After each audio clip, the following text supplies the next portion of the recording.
एक बार की बात है, किसा गौतमी नाम की एक महिला थी जो एक छोटे से गांव में रहती थी। वह शादीशुदा थी और उसका एक छोटा बेटा भी था जिसे वो बहुत प्यार करती थी। हालांकि त्रासदी तब हुई जब उसका बेटा अचानक बीमार पड़ा और उसकी मृत्यु हो गई।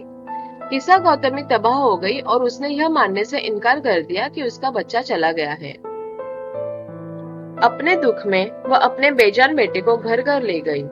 उसे वापस जीवन में लाने के लिए दवा या किसी भी तरह की मदद की सख्त मांग की। गांव के लोगों को उस पर तरस आया, लेकिन वह मदद के लिए कुछ नहीं कर सके। अंत में किसी ने सुझाव दिया कि वह जाकर बुद्ध को दिखाए, जो अपने बुद्धि और करुणा के लिए जाने जाते थे। आशा से भरी किसा गौतमी ने बुद्ध के पास अपना रास्ता बनाया और उनसे अपने बेटे को वापस जीवन में लाने की याचना की। बुद्ध ने करुणा के साथ उसकी कहानी सुनी और उससे कहा कि वह उसकी मदद करेगा, लेकिन उसे उसके लिए एक ऐसे घर से सरसों के दाने लाने की जरूरत थी जहाँ किसी ने कभी किसी प्रियजन के खोने का अनुभव नहीं किया हो। आशान्वित महसूस करते हुए किसा गौतमी ने अपनी खोज शुरू की। घर घर जाकर एक सरसों के बीज की मांग की।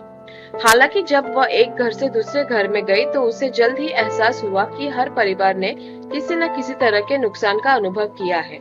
प्रत्येक घर में दुख का अपना हिस्सा था, चाहे वह माता पिता हो, बच्चे हो, पति या पत्नी हो, या कोई मित्र जो मर गया हो।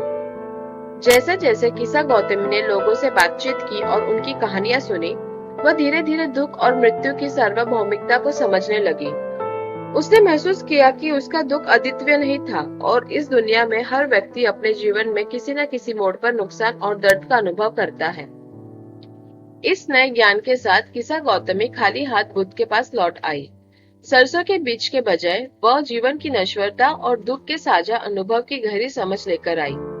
बुद्ध ने धीरे से उसे समझाया कि मृत्यु जीवन का एक स्वाभाविक हिस्सा है और यह कि अनित्यता से चिपके रहना केवल दुख लाता है। उन्होंने उसे सिखाया कि सच्ची शांति जीवन की प्रकृति को स्वीकार करने और पीड़ा से मुक्त पाने से ही आती है।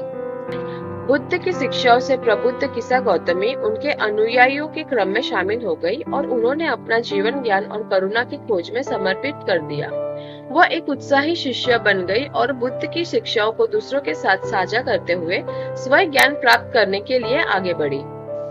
किसा गौतमी की यह कहानी दुख की सार्वभौमिकता और जीवन की नश्वरता पर बुद्ध की शिक्षाओं पर प्रकाश डालती है।